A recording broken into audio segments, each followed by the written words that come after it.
கோவை சூலூர் விமானப்படை தளத்தில் தரங் சக்தி 2024 என்ற பன்னாட்டு விமான பயிற்சி நடைபெற்று வருகிறது.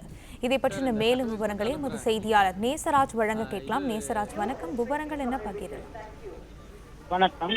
கோவை மாவட்டம் சூலூர் அருகே சூலூர் விமானப்படை தளத்தில் ஆகஸ்ட் 6ஆம் தேதியிலிருந்து 14ஆம் தேதி வரை 5 நாடுகள் India, France, Germany, Spain, England ஆகிய நாட்டு விமானப்படையின் கூட்டு போர் பயிற்சி ஒத்திகையை நடத்தி வருகின்றனர்.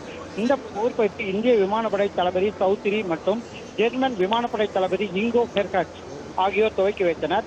இதில் இந்தியாவின் தேஜஸ் சுகாய் 30, ஐரோப்பியன் ஃபைட்டர் விமானமான டைபூன், பிரான்ஸ் நாட்டு ரஃபேல், இங்கிலாந்தின் ராயல் ஏர்போர்ஸ் உள்ள டேங்கர் வகை விமானங்கள் பங்கேற்றுள்ளன. புதன்கிழமை விமானங்கள் ஒரே கட்டளையின் கீழ் இயங்குவது எவ்வாறு என பயிற்சி பெற்றனர். இதன் மூலம் விமானிகள் மற்றும் படை வீரர்கள் நவீன தொழில்நுட்பங்கள் மற்றும் பிற நாடுகளின் போர் பயிற்சி முறையை மற்றும் உத்திகளை அறிந்து கொள்ள ஏதுவாக இருக்கும் என தெரிவித்தனர். இன்று சூலூர் விமானப்படை தளத்தில் போர் விமானங்கள் கண்காட்சிக்கு வைக்கப்பட்டுள்ளன. அதனை தமிழக ஆளுநர் RN ரவி அவர்கள் பார்வையிடுகிறார். அதே போல சூலூர் விமானப்படை தளத்தில் போர் விமானங்களின் சாகச நிகழ்ச்சியும் நடைபெறுகிறது. அதன் பின்னர் போர் பயிற்சியில் ஈடுபட்ட பைலட்டுகளுக்கு ஆளுநர் ரவி அவர்கள் சான்றிதழ் வழங்குவது குறிப்பிடத்தக்கது.